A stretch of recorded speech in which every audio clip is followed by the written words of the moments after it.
You're listening to the Good Food CFO podcast. I'm your host, Sarah Delavan, joined as always by our producer, Chelsea Steer. How are you doing, Chelsea? Sarah, I'm doing so good. We are about halfway through season 12, and we are seeing so much engagement from our audience, and it's just bringing me so much joy. We're seeing our downloads increasing, like listens increasing. We've got more followers on Apple than we ever have. We're seeing the same thing on YouTube. Our ratings are going up. So I am in a very happy place. And if you're listening and you haven't done so yet, this is actually your reminder, because every time you rate the podcast, leave a review, subscribe on YouTube, follow us on Apple, it helps us get the podcast out to more people. Yeah. And if you have already done those things, I personally want to say thank you so much. If you haven't, I'm going to put a link down in the show notes this week. So get in there, subscribe, follow, rate, review, because it really is the number one free way that you all can help us grow this show. Oh, I love that you're sharing that data and that you've become a data nerd since joining as the Yes. producer of this podcast. It makes my data nerd heart so happy. That's really, really awesome. And we do read every review. We do check in on, our ratings as they're growing, and they're all 5-star, which is just so stellar and makes us so, so proud. And we check our inbox too, because there are a lot of folks who send us really lovely emails, and we appreciate that as well. And I know from the data that BABOYOT episodes are amongst our favorite style of episode amongst our Yes. listeners. And we have a really, I think, interesting, fun, deep BABOYOT episode today. We're sharing my conversation with Chef Keesha Ogaldez, who is the founder of Live Loud Foods. And like so many guests here on the podcast, her career began outside of food, but her career in food started at the Natural Gourmet Institute for Culinary Arts in New York City, where she mastered the art of organic, vegan, and health supportive diets. With that and a BS in information systems engineering, which I mentioned because I have a very similar degree and we bonded over it in the episode, Chef Keesha really does have a unique blend of culinary expertise and business acumen that she brings to Live Loud Foods, and that you can see throughout her story, from NYC's fine dining catering scene to making waves as a finalist on Food Network's Chopped, and today as the owner of the Bronx-based Live Loud Foods, where she really is shaking up the snack world with bold, globally inspired candied nuts and a mission that goes beyond food to inspire people to live their own bold life that is full of flavor and purpose. So first of all, Sarah, I do still need to go back and check out her episode of Chopped. I cannot wait to see what she did. Yeah. She made it sound like quite the experience on the episode. But I really loved hearing your conversation and like right from the beginning. I think even before Live Loud Foods, right? As you named all the other things that Keesha has done, her, as you said, acumen and ability to really think about her messaging and her way of just 100% portraying who she is. Yeah. I think we talk a bit on the podcast about the necessary connection between finances and your brand strategy, right? Because if they're out of sync, the business typically doesn't work, right? It's not a well-oiled machine, right? It runs a little clunky, can be a little hard to grow, can be a little hard to reach people. I do agree with you that Keesha comes across as the kind of person who fully knows like who she is, and she is unapologetically herself always and through her brand. And the other thing I think is really interesting that couples that sort of brand strategy with financial or business strategy is the way that she's going about growing the business. And I don't want to spoil too much. I want people to hear that in the episode, but I loved what she shared around that. And I think that's going to be super valuable to other founders who are listening and who are in sort of the same stage as her, or even, a little bit earlier in their business. Yeah, and thinking about how they're going to get there. I also really thought it was interesting because there's a couple moments where you guys are talking about kind of more mindset stuff, right? And like the mindset of a founder, the things that are kind of told like at large in the food industry, and how that all comes together in the way that you run your business. Yeah. And I think I cannot wait for other founders to hear that. Yeah. There was a moment during the recording where it's, when, I don't know if people experience this in this way, but how I describe it is where like my brain feels like it opens up and just like a whole new idea or like a whole new realization just sort of like drops in.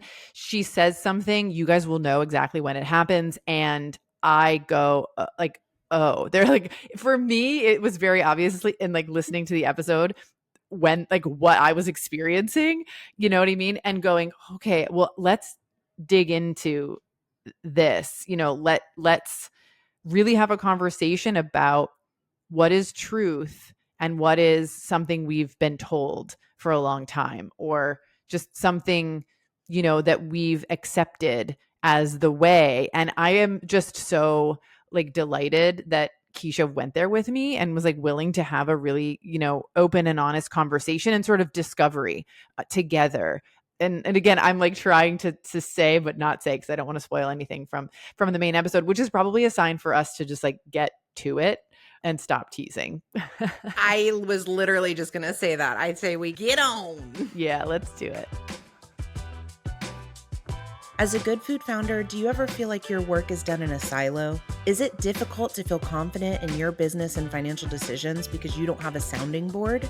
Well, in our weekly CFO office hours, you'll not only get the chance to work shoulder to shoulder with the Good Food CFO herself, Sarah Delavan, but also with a small group of your peers. Together, you can support each other through the work of building a business on your own terms. Passes are available now on our website. Just visit thegoodfoodcfo.com and click on coaching. And now back to the show. Hey, Keesha, welcome to the podcast. Thank you for having me today. I'm super excited to talk with you. You actually came into the conversation for the podcast because our producer, Chelsea, has been following you on Instagram, as has I. And she was like, Sarah, I just think you need to have Keesha on the podcast. She is such a like fun, vibrant brand. And I just love what she's doing. We're both so happy to have you on the podcast, which is why I shared that story. So I know Chelsea's going to be super excited to hear this recording as she's editing and kind of digging in. I was reading your bio, and I have to say that you and I have a little bit of a similar background outside of the food world. You have a BS in information systems engineering, and I have a major, it was like a double major in my undergrad, in operations information management. So I have a feeling that you're a bit of a numbers person at heart. I am at heart. Excel spreadsheets make me happy, but I'm not a bookkeeper. Yeah, fair. There's that line where you're like, you know what? I'm all over the place. But I love the stories that numbers can tell you.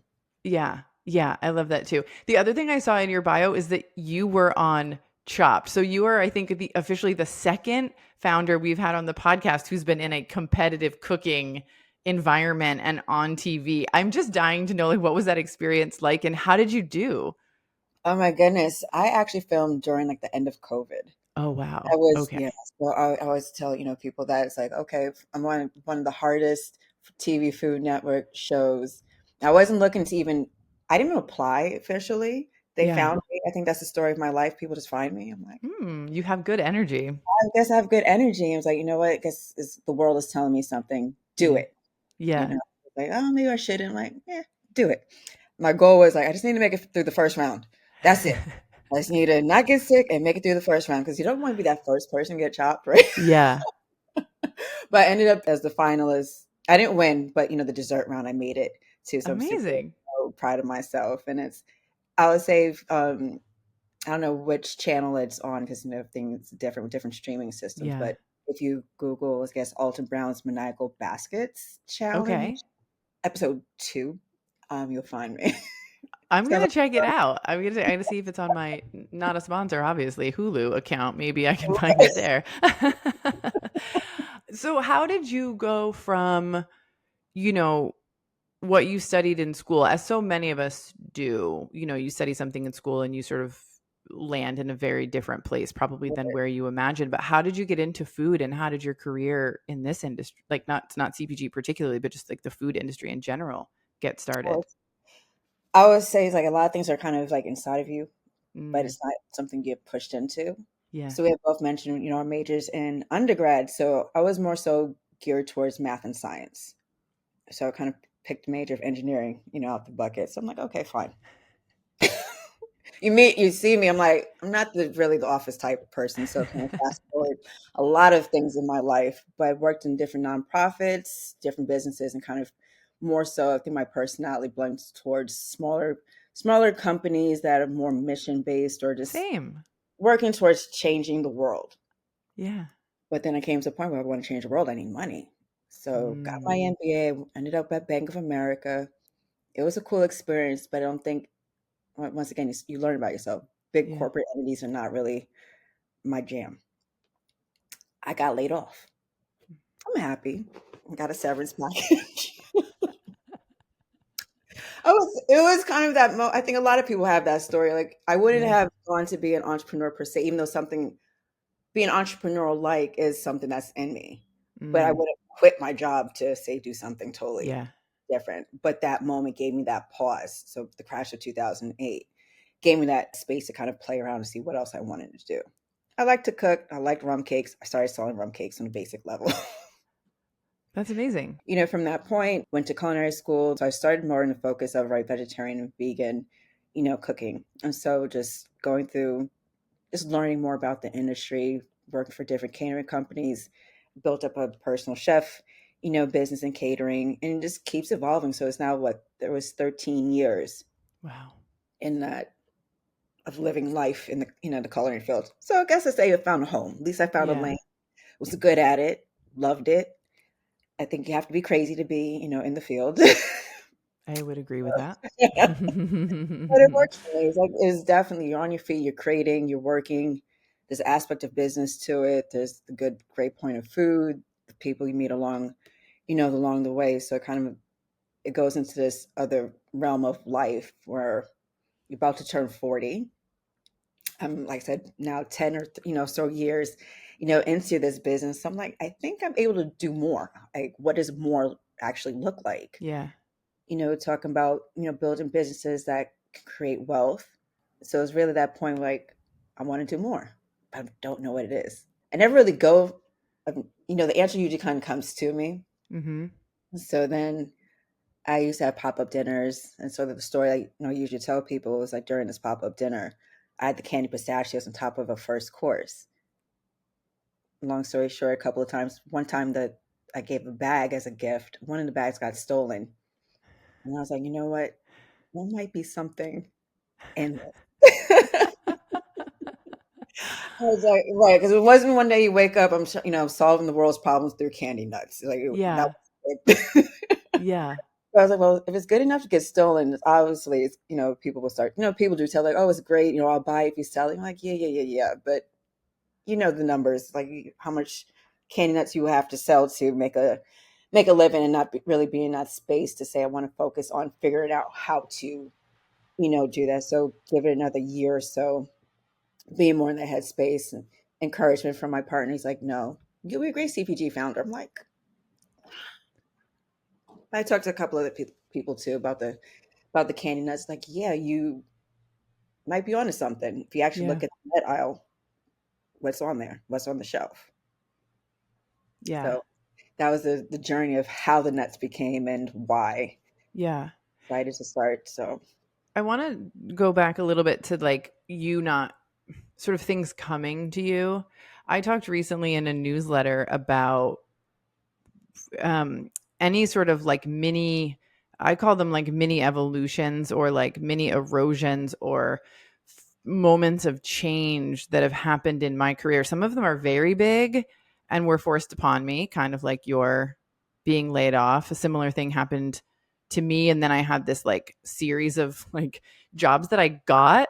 And then they were like, actually, we're sorry. We want to have you, but like we can't. And it was like something different happening each time. It happened like 3 times in a row. And I remember getting to the point of being like, okay, I can't even be upset about this because clearly I'm on the wrong path. Like there's Right. something else that I'm supposed to be doing. And then consulting, not even in the finance realm, but in the sourcing realm sort of came. And then that evolution happened. But like, I talk about how there's this, like, for me, it's usually a level of discomfort that I'd start to feel every day. And then I go, welp, what is this discomfort about? And then once I figure it out, I'm like, oh, I have to now change. I have to evolve. I have to let go of something, from before. And so it sounds like there was like something similar that happens to you. And when you, how, I'm just curious about how the changing the world for you and the nuts comes together, because sometimes people will say to me, I'm just selling this product or I'm just doing this. And I think, but you didn't start it just to do that. And so, how do we remember the mission and the purpose of this thing that some days feels small? And we have to remember that it is actually bigger than the bag of nuts. I mean, you summed it up jokingly, right? I have a nut now. What, is building the business, building the brand that gives it life. Because at the Yeah. end of the day, it's just a candy nut. You might just, right, you think it's just a nut, but giving it this personality, knowing that you can sponsor different events that mean something to you, even who I am, it's like, oh, Yeah. wait, I'm from the Bronx. Brooklyn gets a lot of, you see a lot of, Brooklyn-based fans like, no, I can represent the Bronx. But what is that mission, that thing that's going to get you up in the morning? Because sometimes you just want to pull the sheets over your head. You're like, why am I doing this to myself?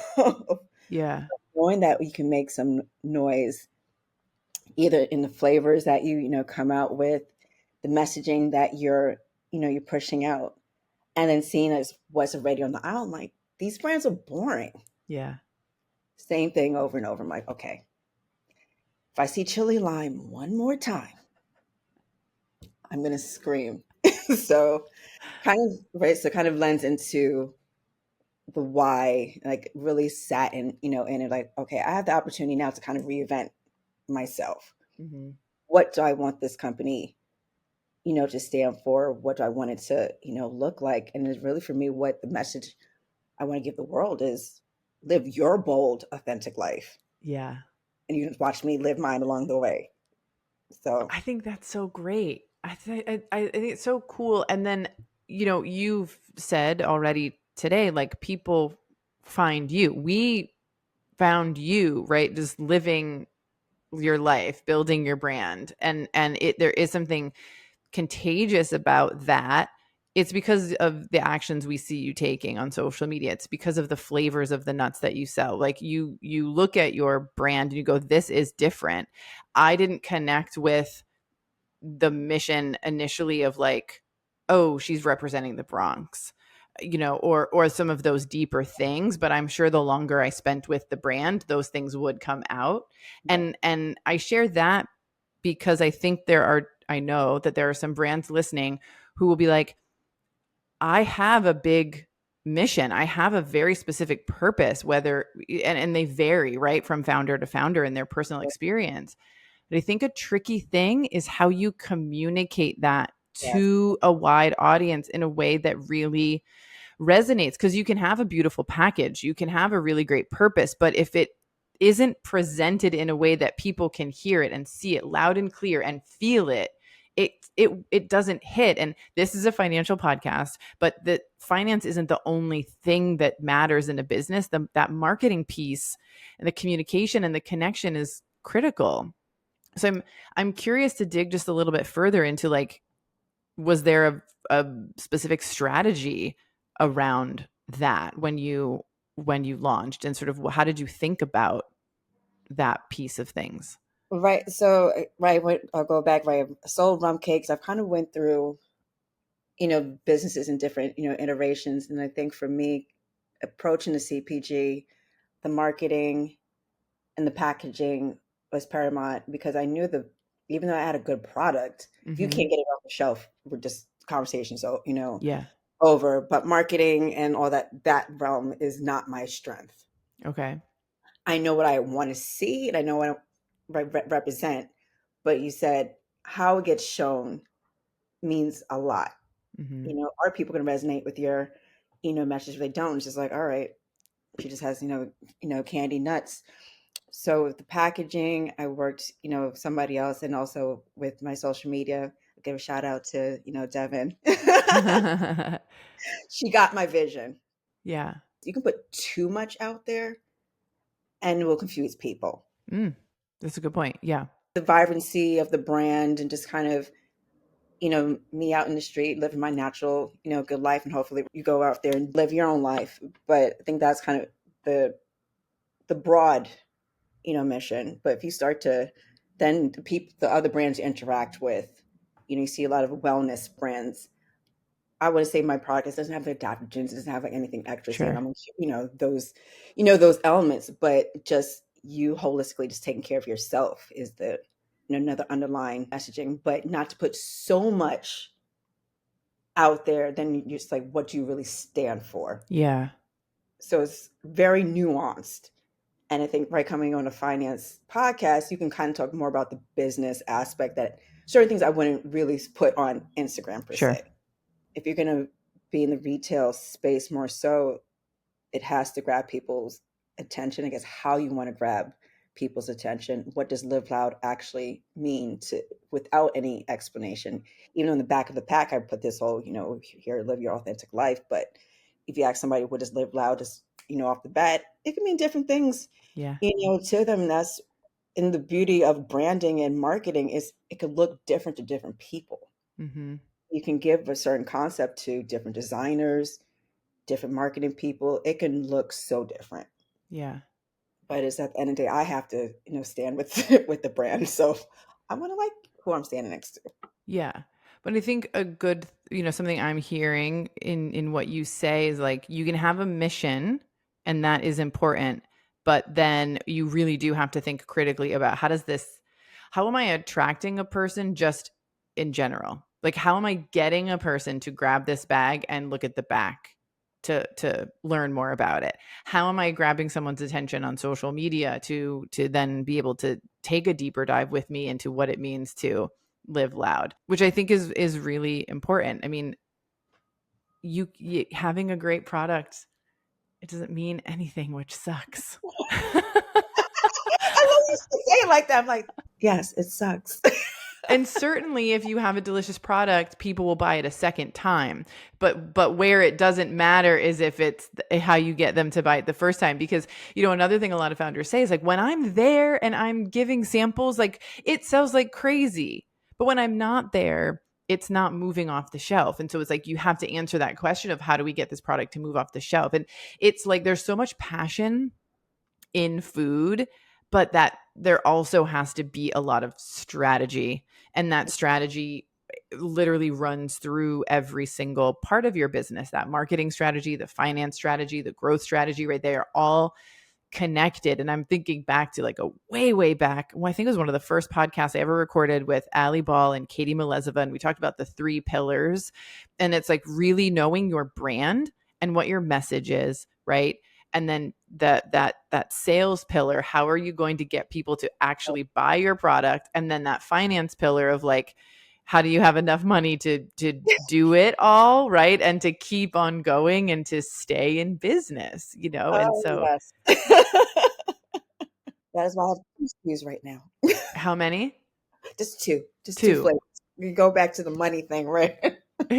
Well, I wanted to ask you. So the next thing I was going to ask you is I want people who are listening to know a little bit like more about the brand, sort of in a financial context, I'll say. So like you have 2 SKUs. What are the flavors of those SKUs? And then what is the price point? And the reason I'm asking the price point is because I think it's important to know, like, are you a premium product? Are you trying to compete on shelf with those more boring brands? Tell us a little bit about that positioning, if you will. I think that was like such an iterative process. I've ate a lot of nuts, did a lot of research, like who's in this category, and then where did I want Live Loud to be positioned. So for me, it's like more of a premium brand. So right now, bag is around the highest like is $9, Okay. and I'm just starting out. So Yeah. I'm at the highest where it can be acceptable to sell my product. Also, it's pistachios, first of all, so which is a premium nut. Yep. I think the next decisions were kind of more from that financial lens. Where am I competing? Who am I competing with? Sahali is kind of like one of the, when people usually think about the flavors I'm coming out with, they're usually kind of like the next person you would think, Okay. think about. They've been in the game for a long time, been bought out and everything. So their price point's around like $7 and change for their line of the same size. So if you put us against, them right now, I will probably lose because I don't say On you lose price alone. on price alone, but I knew that going into this, and hopefully, the economy of scales is going to work in my favor, Mm-hmm. later on. So the strategy was right. I'm gonna be around this $8 to $9 mark where I can sell, but the people who are buying, I know, are people who are looking for premium products, but it's a great way for me to enter the market and then hopefully going up and down a size. So if I go down a size, at least that's something that, like I said, it's candy nuts. It's something that you just want to kind of buy as a little add on. So it's certain numbers, and just like you said, you just watch and just see how people and stores react to certain things. You have your hypotheses, you got to see how it plays, you know, Mm-hmm. out. Sorry, so lends into the next, flavor. I went with maple syrup and all this stuff as my sweeteners, not cheap Yeah. ingredient, to have. So my third one is probably would be the more financial play.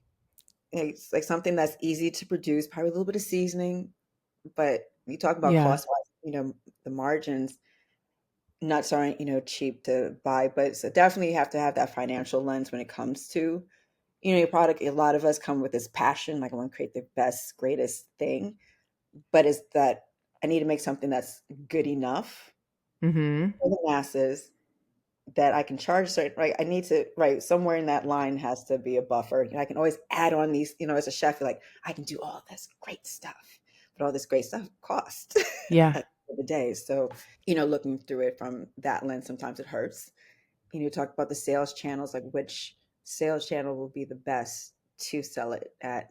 And you go through the journey and, right, see like how much money you have to play with because you Yeah. have to market this stuff and everything else that, adds, on. So so I kind of just stopped.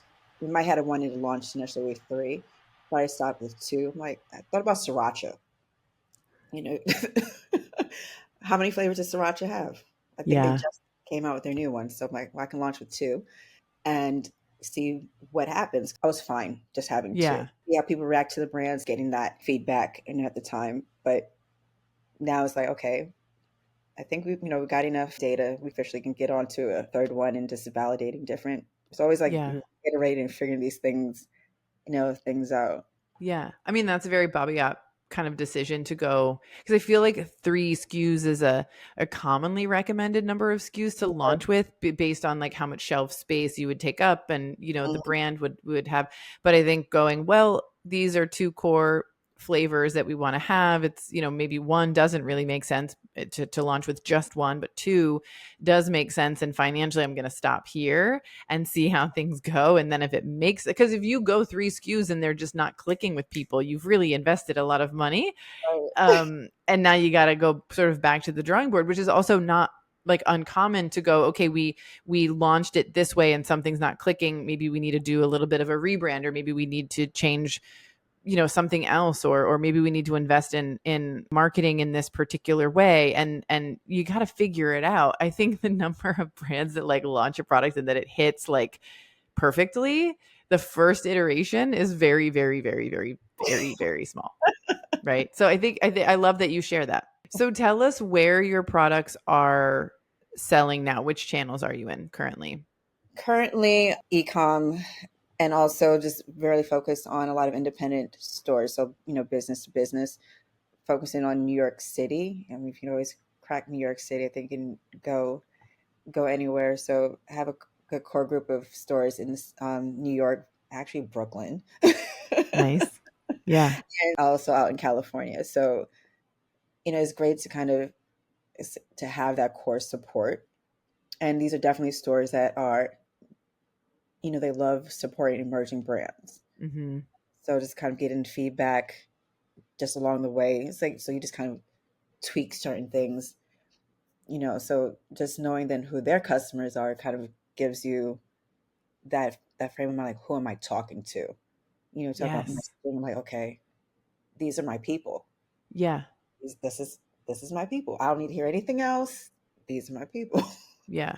So are you, as you mentioned the word data earlier, so I want to dive into this a little bit. I love a slow-ish approach to growth, meaning we're going to launch in our own backyard.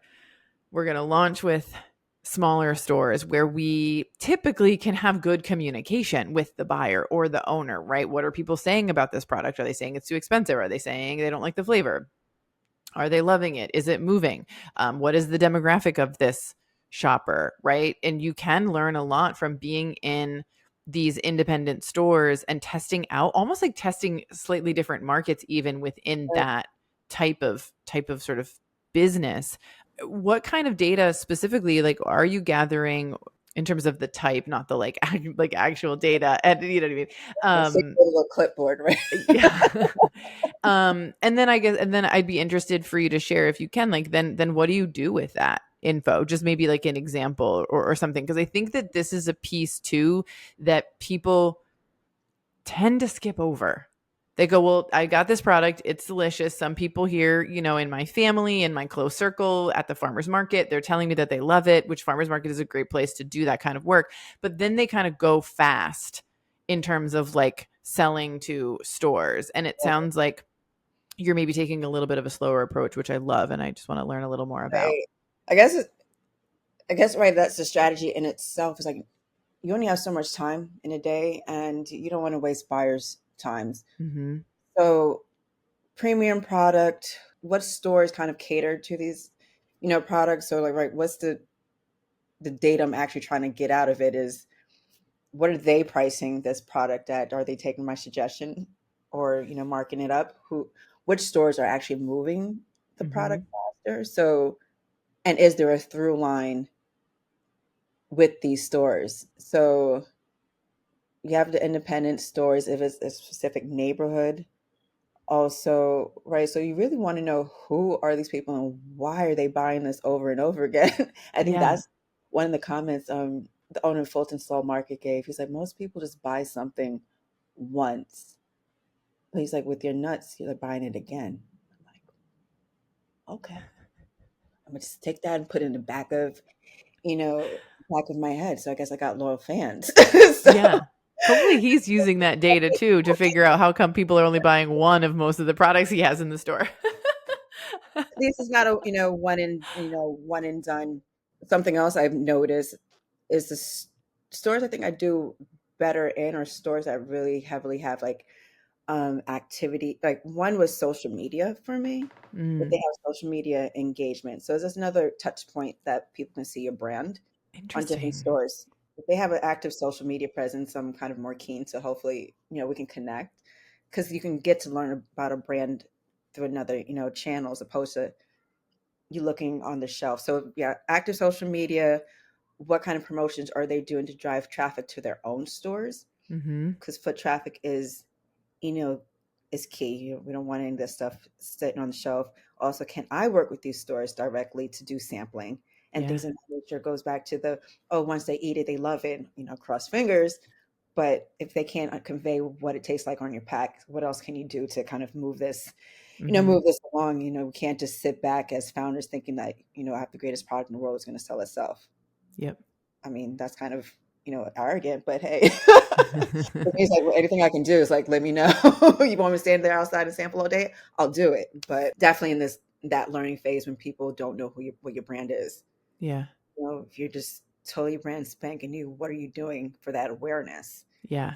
And just kind of like going through the funnel. But then it's right for me, it's like those definitely those points. If I can really work with a store is very key. I see that kind of gets that, turnaround. Mm-hmm. Um, and if it's not moving, then you really need to think, right? Is it the store itself, the people who go in there? Is it the price point? And once again, kind of goes into, what it is and what can you actually change to make any accommodations. If you can't make any changes, accommodations to your packaging or anything else, then you really need to find the stores or the sales channel that will work with what you have. Mm-hmm. One store told me no, but I always say no with an explanation is always a blessing. Yeah. He said that the candy pistachios were too sweet and that the jerk nuts were a little bit too spicy on the back end. Okay. Then I had another store who basically brought like two more cases of of each. Right. So sometimes you got to take things as is, but if you're getting the same critique over and over, don't take it Yeah. personal. See what you want to do, do with it. So you kind of put it in the back of your head. These two flavors are very on, like, one is, yes, one is sweet, one is spicy. I knew that. But if I'm definitely gonna want to play on a bigger playing field, I do know I need to put something that's more neutral. But if That's you so like spice, yeah, the jerk nut is your best friend. yeah. Yeah. I think that's another like really kind of point to hit on too. But I want to put that aside for a second because I have a question about when you're collecting this information. I'm just curious, like, are you sitting down once a month or once a quarter and saying like, how are my sales at the stores that I'm selling to, or is this sort of just like something that's like always kind of that you're like always just sort of paying attention to, or do you actually sit down and go, let me look at that sales data? I have a spreadsheet. I'm a 21 tab spreadsheet type of girl. And Love that. if I get a comment or something, I just put, as I said, this for the I guess this year one for me is really that data collecting Mhm. year. I would say it's slower in year one, hopefully year two, like go, go, go, go, go, go. But I do look at the information stores that I have when they made when they made a first purchase and seeing, right, how long does it take for them to sell through, or I kind of prompted like, I'm hoping that you can sell through this case within this amount of time. I'm Mhm. going to follow up with you, and if hopefully you give me a rhyme or reason that you're not going to order or just whatever it is, at least if I did everything I could do, I did Yeah. my diligence. I love that. That's one of those things that's like it's a level of consistency and paying attention to the information that you have, utilizing the information that you have, which is again, there's a lot of things that you're saying here that I think that I know that many founders don't do. And that's not a critique of those founders. I think that it's the way we think we should be running a business, and it's not slowing down to do this sort of boring stuff of like data entry into a spreadsheet or a customer relationship manager, like a CRM software. It's not thinking about how can I sell and like, invoice my customers in a way where I can track the data or put that into a spreadsheet and set a goal. I think a lot of people are running forward very quickly, as I said before. And so you're just like going and going and going. And Right. sometimes you don't realize, oh, wow, these stores haven't ordered from me in a while. And now so much time has passed. It's like, if I go back to them, am I going to get good data? You know what I mean? Would they have ordered from me if I followed up? You kind of miss. So I think I just love the willingness that you have to go, let me put all of this information into a system. Let me have the capability to look back and see if there's a trend that I should be paying attention to and maybe making an adjustment on.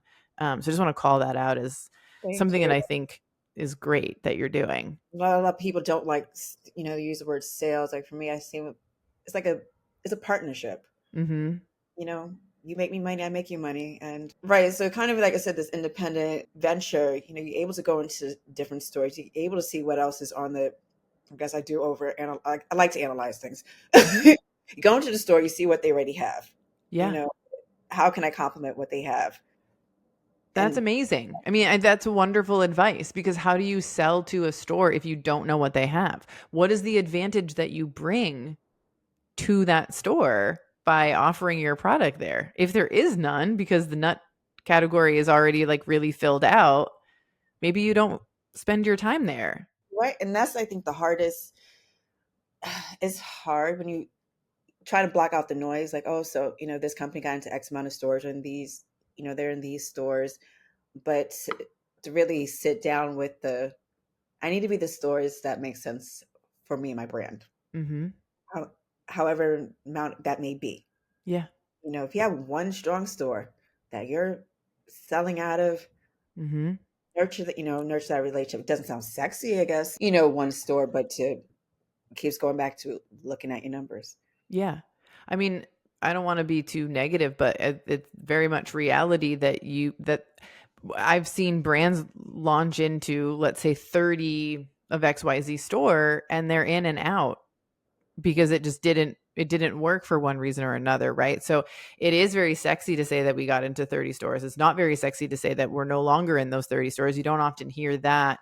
I think Mhm. it's changing a little bit where especially on LinkedIn and CPG circles, people are saying like, this went wrong, this didn't work out. They're really kind of sharing their lessons. But I think with most quote unquote sexy things that we celebrate, there's a lot that's not talked about in terms of the effects, in terms of the cost, in terms of whether you're profitable or not. You know what I mean? We give you the headline, right?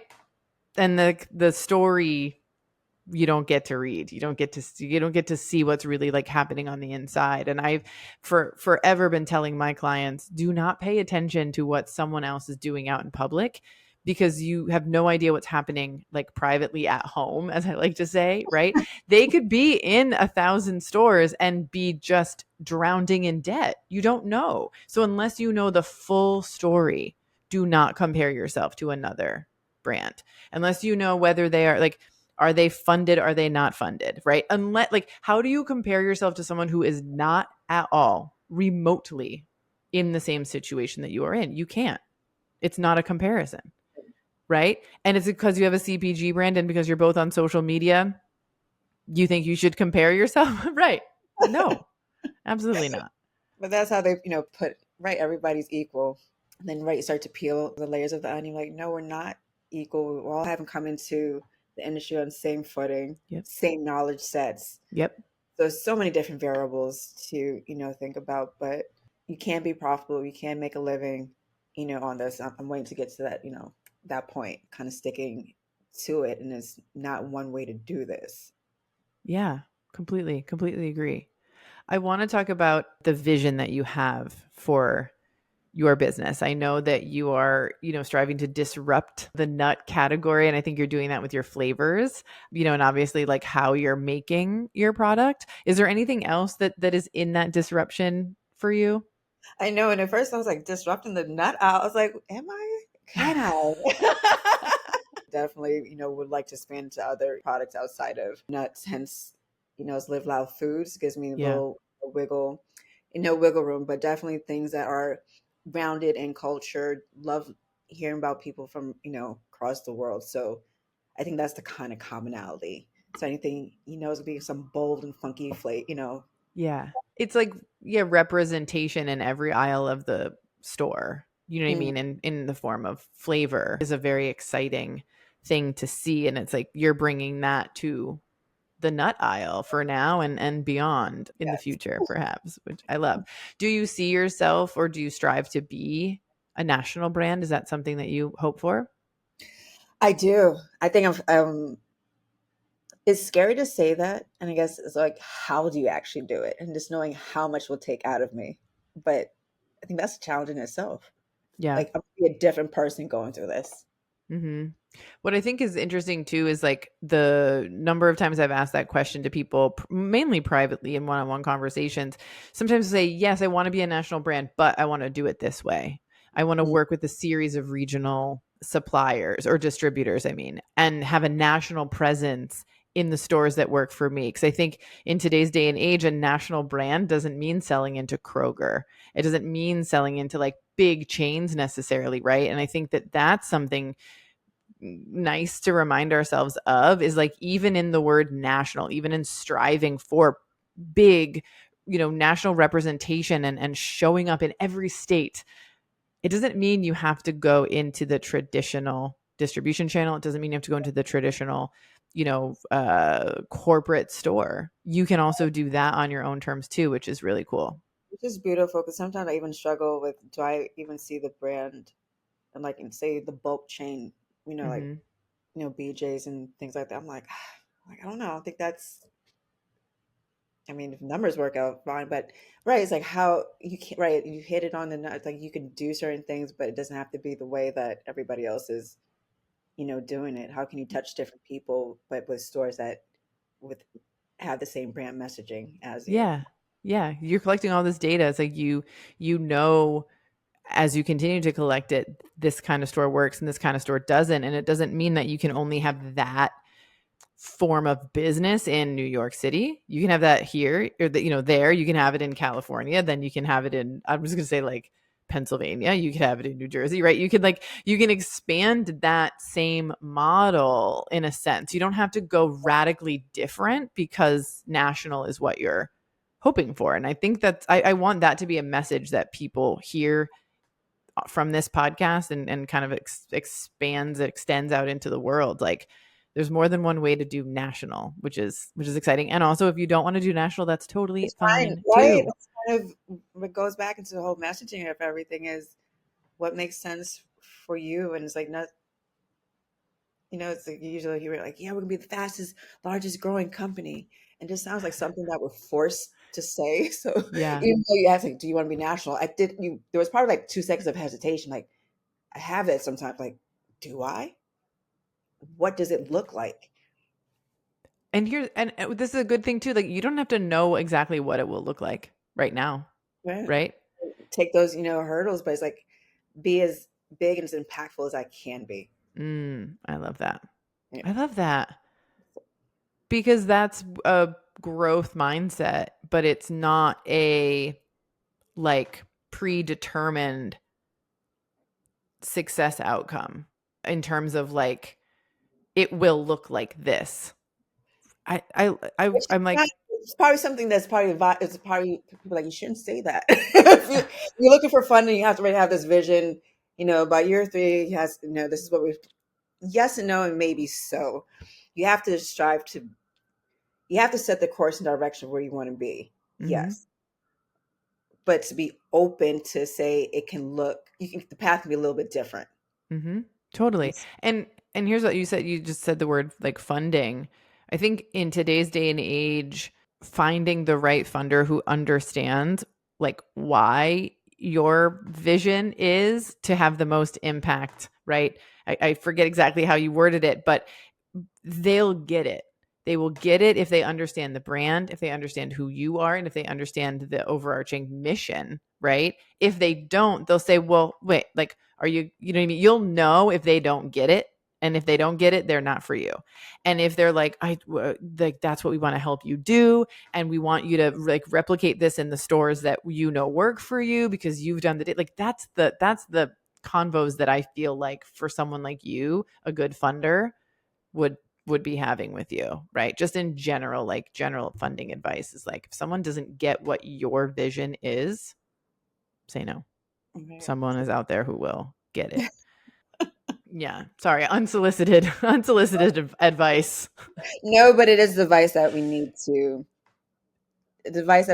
hear, or more of that type of advice we need to hear. It's kind of if your brand doesn't look like this or you don't aspire to do this, you're not your business doesn't seem successful. Hmm. And what does success mean? Right. It's like I want to be I think we had mentioned it before, profit versus revenue. Yep. And it's kind of going through this, first year, you just want to sell, sell, sell, sell, sell, sell. I'm like, hold on. Can I look at the numbers again? Let me make sure this makes sense. Make sure I'm not selling and losing and, Yeah. and the numbers right now, right? I know what they're telling me, right? You're in this phase, but I think, right, at different phases, everything is, things keep, constantly changing. But I think, we praise revenue, but forget about profit. Yeah. Yeah. And because revenue is easy to celebrate, Hmm. right? Profit's a lot harder to achieve. And a lot of people don't reach it, right? And revenue is shiny. Revenue is something that like lots of people who even like aren't in the industry will recognize as like, oh, that's a good thing, right? Money going up. That's good. Right. But I think I can't help but think about the number of businesses that I've worked with that got smaller and got in some cases are generating more revenue because they're just more focused and they're more connected with their customer. And so they are generating more revenue and more profit. But we also see in a lot of cases where you shrink down and your revenue stays the same and profits go up. And so I hope that people who invest in businesses, especially businesses like yours and other good food businesses, are paying attention to not the size of the business, but the ability for the business to generate profit, right? Mm. And to really understand that this is the model that works for my product. And this is the model that I want to keep replicating so I can keep replicating this profitability and keep having an impact in the way that you as a founder want to have an impact. Like that's who I want to see funding businesses. God, I wish. So does anybody want to give me a lot of money to invest in? I think I could pick them really well.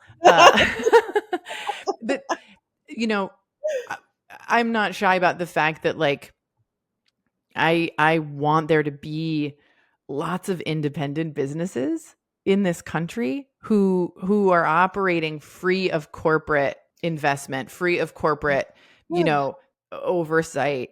That's a whole other hour of conversation It too. is. Talking about, you want somebody to buy you. I'm like, well, if I'm gonna be bought out, why I created this, but okay, I get it. I guess to make money, I got to sell to somebody, and I don't want to sell out to just anybody. If I, had to sell, but it makes a difference. But why do you say, I'm going to pick on you for a second, Go because I know ahead. you're repeating something that is said. Why do we believe it's true that, quote, if I want to make money, I need to sell? That's the narrative. And I have not sat down to say, like, right, what is that? It's the thing that you hear. Mm-hmm. You're not going to be profitable till about 5 or 7 years. I'm like, oh, okay. Mm-hmm. That's one thing. And then, right, to really see the payday, you have to sell your business. I don't think that is 100% And, true. I think it's certainly true for some businesses who build in a certain way. right, it's like certain people are like, I'm building this to be, bought out. I'm like, I mean, I don't mind people want to buy me, but I'm No. like, is that the only way?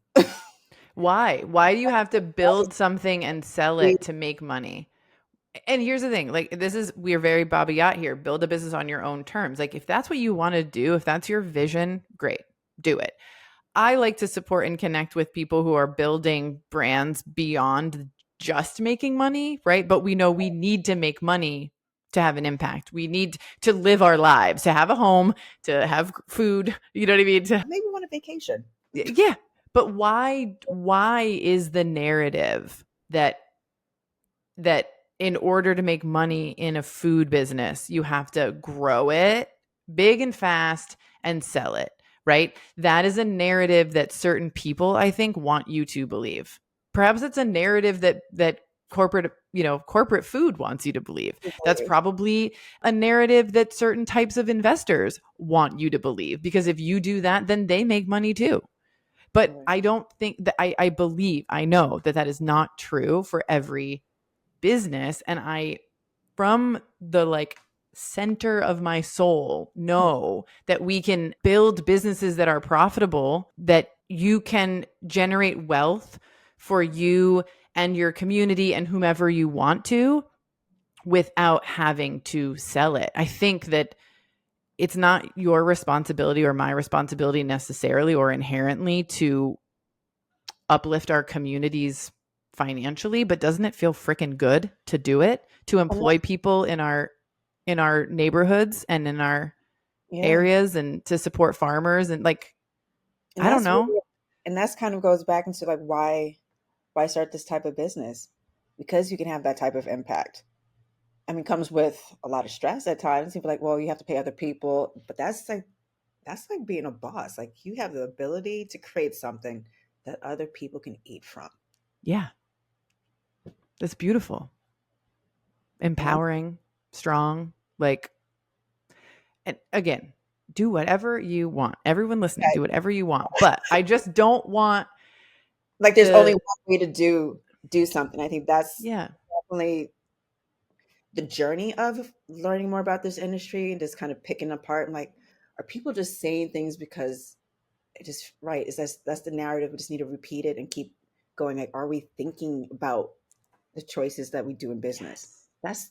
That's it. Think about why you do Yes. anything. Yes.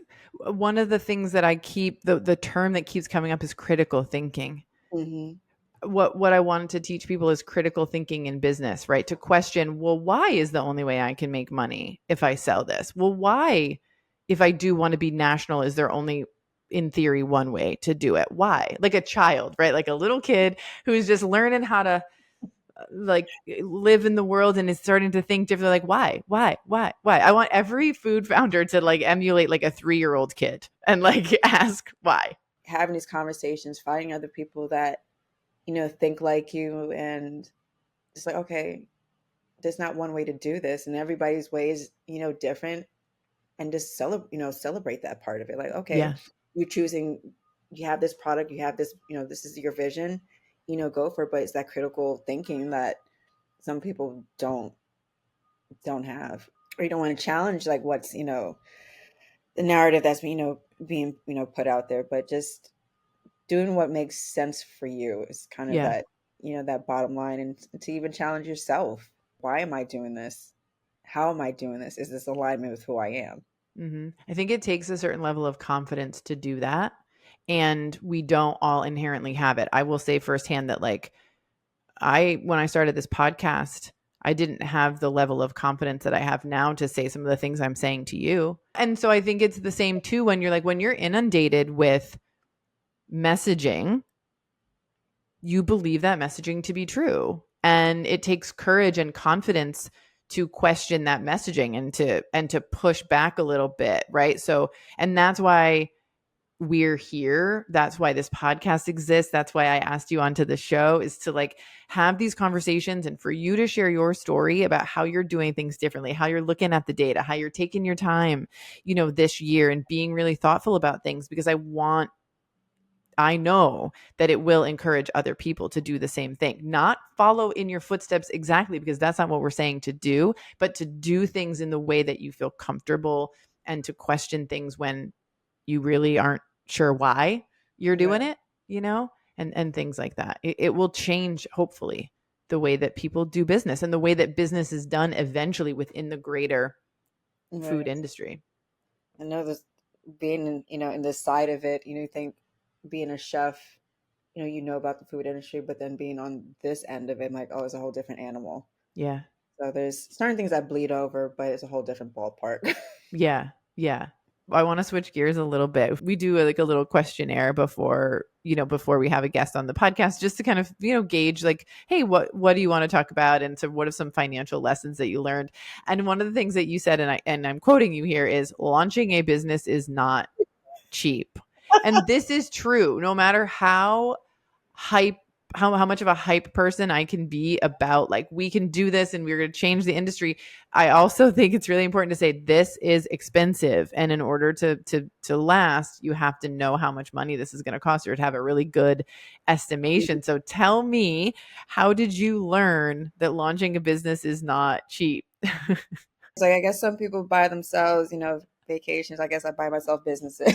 So, right. How did I find it? So I guess the number that I was speaking to, I guess, different R&D companies and just different people in the industry, and people who didn't know me from a hole in the wall. But I guess I had this good karma. This, tell me things. So they're like, yeah, the number between like 60,000 to like 100,000 to launch a CPG company. Wow. I kept hearing that number over. I'm like, all right, I just sat with it. That if that's what it is, then that's what it is. And right, you're talking about how much it takes to even develop a product, get it packaged, depending what route you want to do to get it made, the marketing that goes behind it, and there's so many other fees that you wouldn't even know that comes up, when starting a company. So the number was between 60 to 100,000, and I guess depends on what product you have as well. Mm-hmm. If I ever had to do this all over again from the beginning, I think I'm glad I landed on nuts. It wasn't as bad. But initially I was like, okay, I'm gonna have this. I'm gonna have an R&D company. I'm gonna go with a co-packer, and I'm like blah all over the place. Going to find a co-packer and just learning all these numbers, that kind of humbled myself just a Mm, little. How much money do I have realistically to invest, and just knowing that your money has to last you a certain point. If I went, I said, if I wanted to be in all these, big change right away, I would have to have that type of money behind me to, mm-hmm. you know, get me through. But yes, this every little thing costs. When I found out you have to pay for barcodes, I'm like, like, certain things you just. I wish Yeah. I was back to that naive person going through the shopping aisle. Like, I tell her, you have to pay for that. You got to pay for. It's calmed down a little bit, but just it's humbling, very humbling. Like little things add up. Mm-hmm. And anytime you look at a project, if somebody gives you a number, it's going to be a little bit, over, that, and then what it takes to market your product, even if you're doing paid ads, not paid ads, paying for somebody to do it, for you. So all these things just add Yeah. up quickly. And that it goes back into what you want and what you can financially withhold. Mm-hmm. Where are you going to get this money from? Are you going to use cash? Are you going to use access to credit, loan, whatever it is? A part of it is, I think the advice I give to people is like, I've gotten to the point where I manage my personal life different than I manage business. To say that I'm comfortable with a certain amount of debt business wise, personally, I don't like owing anybody anything. Right.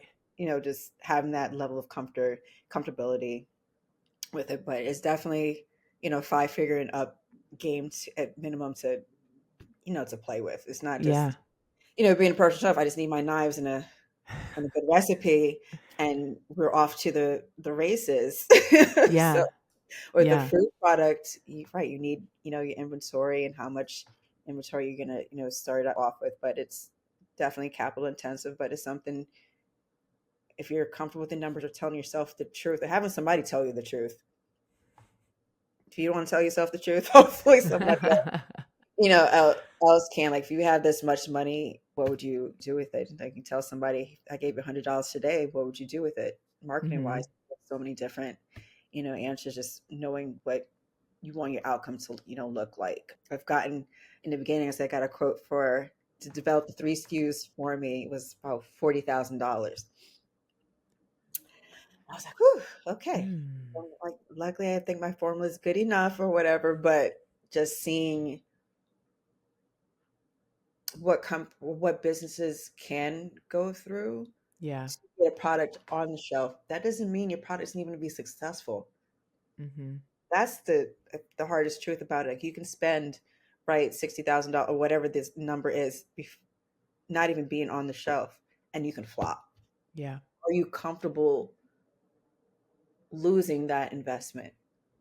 I would say business is not for everybody. Everybody should be in business at least once in their life, but it's not for everybody. What is your Yeah. risk tolerance? So it's like Yeah. always these decisions that you have to constantly, make. Yeah. I love that. That risk tolerance, that question of, are you comfortable losing it all? Because it's possible. And are you gonna be willing to say stop when you should stop? I think is like another big one. I've shared the story of my food business, and I know I should have stopped longer, like much earlier than I did, but I was ashamed, and that was a big lesson to kind of, my body finally was like, you're either going to stop or we're going to stop you. I was just so stressed out about it, right? But so I think that's really great advice. I have one more kind of finance related question for you. So you said one of the biggest lessons that you've learned around your business finances is to really understand revenue versus profit. And I think I shared with you offline that someone recently in a one-on-one conversation told me that they didn't know the difference before they started working with me, and that was just a huge sort of revelation about how much of their revenue actually goes away and what profit really is and that difference. So I was just curious, like, were you one of those people? I mean, you have a numbers background, so maybe it wasn't as extreme of a misunderstanding as this person, but what was that for you when you maybe had an aha moment of like, okay, revenue is not the same as profit? Right. I think I was in that moment of like we keep celebrating revenue, or for me, just setting the goal of saying I want to sell $4,000. Mm-hmm. This month I want to make $4,000, and that's like you do. You're just trying to hit certain thresholds, but sometimes you have to make sure you take those little moments to kind of check your numbers, like because you can just sell for selling sake, but you're not really bringing back the money to grow your business. And Yeah. we need to realize that the key part of profit is like, right, that little extra money that you get to, grow your business. Because if not, I'm just selling enough just to basically do another run. I'm just working for free. I mean, Yep. it's not the business is not going to grow. So just having those moments of, okay, setting goals that make sense to help the business grow. So if my goal is to sell this amount because I'm able to buy this ingredient at a cheaper cost, let that be the goal. Right. Just blindly saying, let me pick this number because at the end of the year I can say I made this amount of money. No. Yes. Yeah. I think that's great advice. But kind of just taking it a step further and really looking at your business. And once again, right, if you don't want to look at the numbers, or no, not even if you don't want to look at the numbers, is sometimes it's like, how do you read the numbers? Being an analyst is a whole other skill set in itself. Mm-hmm. It's kind of like, for me, right, with my background, I'm looking at numbers or looking at the story. Like, what is the story, telling me? And then taking that and hopefully, changing things incrementally, but not to overanalyze and that you just, going crazy at the end of the Yeah. day, but just seeing what's coming out of it. If I'm doing X, what's the result, from it? It could be tangible, not intangible. So, but Yeah. most of us are like, we're solopreneurs, so we can't do everything and do it well. I know things are falling apart in other parts, but it's trying to, just start to fall in love with the numbers. I'll tell anybody, you know. Well, I love that advice. Yeah.